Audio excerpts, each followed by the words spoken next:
Like and subscribe right now, or this will be in your bed tonight. r/ask Reddit by Planet Reddit. Dear women of Reddit, what is the biggest turn off men do? Constant negativity. I met up with an ex-crush of mine during a class reunion. He spent the whole evening talking about how stressed his work was, how much he hates his career, how none of us had it as bad as he did. Any lingering romantic feeling pretty much cooler right down after that. This one is definition of both where. That's pretty much anybody I feel like. Don't hang out with a childhood friend as much anymore because of it. Literally can never say one positive thing, really brings you down. It's like, why can't they just spin that negativity into hope for the future? Instead of saying I hate my career, saying I've hit a plateau with my current job, but I'm working towards breaking past it and moving up. It's not that hard. It seems like a lot of guys just want someone to complain at, and they get mad when you try to vent to them. There's nothing wrong with complaining. Not all problems can be solved, and sometimes you just need to vent. But there's a difference between complaining and constant complaining. And also yes, if they vent, but then won't listen to you vent, that's annoying too. As a negative person, it's way more exhausting to fake the positivity for the sake of others than it is to just stfoo. It's difficult if people ask me how's work. Am I honest, or do I BS? It's just so hard to lie. Be pushy. Please don't make me restate my boundaries. Please don't pressure me into something I'm not ready for. Come on babe, it's just a butthole asterisk TURNS and SPREADS asterisk C. I've got one too, no biggie. Knowing everything. I have a bachelor's of science in mathematics, yet nearly every guy I've ever dated has felt the need to lecture me on basic arithmetic when it comes to paying the bill for a restaurant. Like, no, I didn't miscalculate, I just tip well. They also explain basic concepts in mathematics to me when I try to engage them in intellectual conversations. I had one guy explaining the PVNP problem to me after I called on him, after he raised his hand in the middle of a lecture I was giving on the PVNP problem. You'd love me, I have to count numbers on my fingers for basic arithmetic. In fact, a gal who knows math super well would be awesome for me, since I'm so bad at it. Oh, please make out with this guy. Make out some equations, so he can learn math right. Which trait or behavior from your parents do you not want to repeat? I dated a guy who couldn't count to 21 unless he was naked. That's mansplaining. Mansplaining is where a man will inform you about something that you already know. Gatter keeping. I like nerdy shit in football. Nothing makes me mentally scratch you off the list of potentials like instantly quizzing me about shit I'm into. Especially if I've been into longer than you, like the idea that when I say I like comic books that actually means I've seen the Avengers movies. I've been reading comics for decades. I've never understood this. I'm into some super nerdy shit. Comics, anime, video games, board games, MTG, D&D, the list goes on. I also love football too. I've never once quizzed anybody, male or female, to find out if they were a true fan of whatever. First of all, I don't care. Second, even if you are relatively new, or don't know a lot, welcome. We're always happy to have more people in our given nerdy club. Some people are just insecure assholes, they do that shit to everyone. Just grabbing my breasts without any kind of build up. Amazingly, having my boob honked randomly is not particularly pleasant or arousing, and you starting with that is not going to put me in the mood. Wait, even if you say oh ga while honking? My first boyfriend got upset/frustrated at me because I couldn't have an orgasm from just having my boobs touched. What? I was just like, that's not how it works, for most. When they change the way they treat you once they get comfortable. This is not unique to men. Nope, it's not. It's what turns me off of men though. Entitlement. I've sent you a compliment, you owe me an answer. We went on 2 dates, you need to give me a chance. I've been so nice to you, I should get some booty. I invited you to dinner, you owe me sex. Some guys believe women are vending machines. You put in effort / money / time and eventually sex will come out. It's perfectly fine to split the bill. It's perfectly fine to ask if she's interested in a relationship or if she's up for some fun without strings. But don't get all whinny and entitled when you're rejected. Being nice and decent is the bare minimum of human interaction. It doesn't make you a prize on the dating market, and it doesn't entitle you to some kind of reward. Some guys believe women are vending machines. You put in effort / money / time and eventually sex will come out. Ha ha ha ha ha, this is brilliant. Going to write this one down and claim it as my own when they have difficulty talking about certain topics for fear of appearing feminine.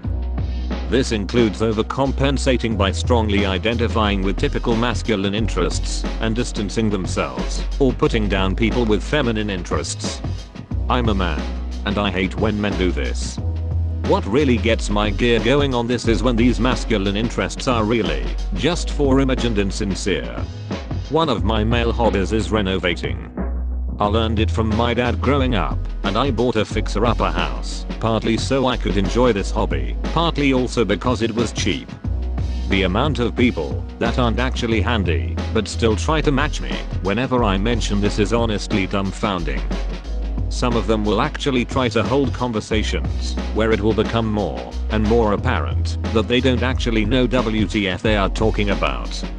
That must be frustrating as a person who genuinely enjoys and wants to discuss things about renovating.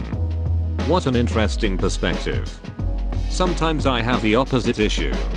When talking about some of my more male-dominated interests, I feel like I'm being interrogated to prove that I have substantial information about it before I'm allowed in their little club, gatekeeping at its finest. I just want people to enjoy what they enjoy. A man can like boating, fishing and skincare products. A woman can like gardening, dancing and motocross. A person is so much more than the gender they were born into. One of the reasons I decided to go to an all-girls college was because my two majors, math and music comp, were both heavily male-dominated. Every time I went to observe at another college, I was interrogated by the male students, just as you said, to the point where it felt less like I was looking at potential universities and more like I was there to potentially represent half of the population. It's funny, at my all-girls school, the majors that statistically have fewer women at other universities were the busiest majors, for this exact reason.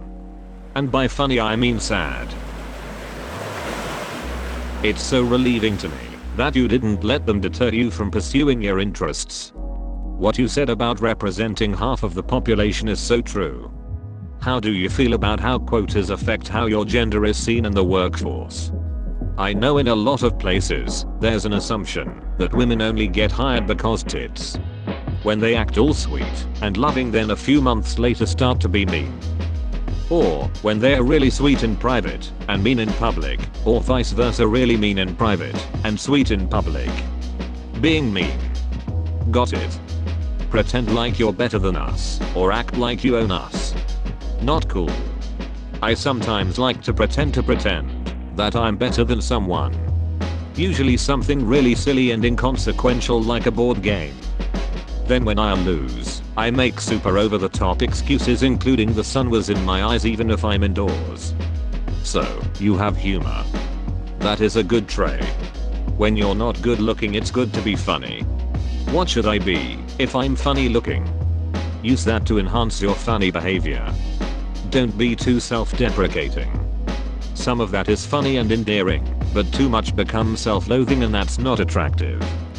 Going back and double checking everything I do to make sure I did it right drives me mad. UHH, you spelled mad wrong. As a female engineer, this happens to me all the time. Funny thing, if I have male co-workers send out work we did together, it gets approved, no questions asked. In my experience, they play up how much they fight and how tough they are. They just randomly bring up these stories all the time about the guy they wanted to punch because he looked at his girl, or whatever. Or how much they fought in high school but learned to tame the dragon. Like, chill, I don't give a fuck. Empty barrels make the most noise. Dogs with no bite bark the loudest. Going to from simple mild flirtation to sexual propositioning the moment a woman responds back with a hint of mutual interest. For example, this is a recent text exchange I had with a mutual acquaintance after I was informed he had the hots for me. Him, my friends at the party thought you were gorgeous. Me, that's very nice of them. Him, I think you're gorgeous too. Me, AWW, you're sweet. I think you're very handsome. Him, I wanna tap that ass. And that was how my interest in him flatlined with a single text. Please note he is in his 30s, and I'm in my 40s. Sorry that happened to you, but that is hilarious you read. TL. Doctor, being overly sexual. Okay, so recently I was talking to this guy, and I was really starting to like him. He was really funny, we had a similar sense of humor, he was really nice, and most importantly, he pocket healed me on Overwatch. Anyway, as we started talking more, things turned to more than friends. As they do. And it was still fine, everything was lovely. And then he started trying to be sexual all the time. I'd complain about a bad day in work, he'd find a way to make it sexual. It just became so annoying. I expressed my concerns to him, he understood and promised to step down with the sexual stuff at inappropriate times. Things were fine, until he started up again. Then it just turned into a big mess. So honestly, the biggest turn off for me is personally when guys try to make things sexual. He pocket healed me on Overwatch. So at one point in time, I dated a guy for whom I pocket healed whenever I played with him, as mercy. Eventually, Sombra came out, and I started playing her, and he didn't really like that very much. After we broke up, I lost my login to my account, found it later, but in the meantime, so I got a new account. I was randomly matched up in a game with my ex, and spent the entire game hacking him, and only him. It was beautiful, and I reveled in my petty revenge. Want me to spend 100% of my attention on you? You got it, bitch. He pocket healed me on Overwatch. Who doesn't want a mercy BF? Thank you for supporting Planet Reddit. I love you. Subscribe for 3 videos a day.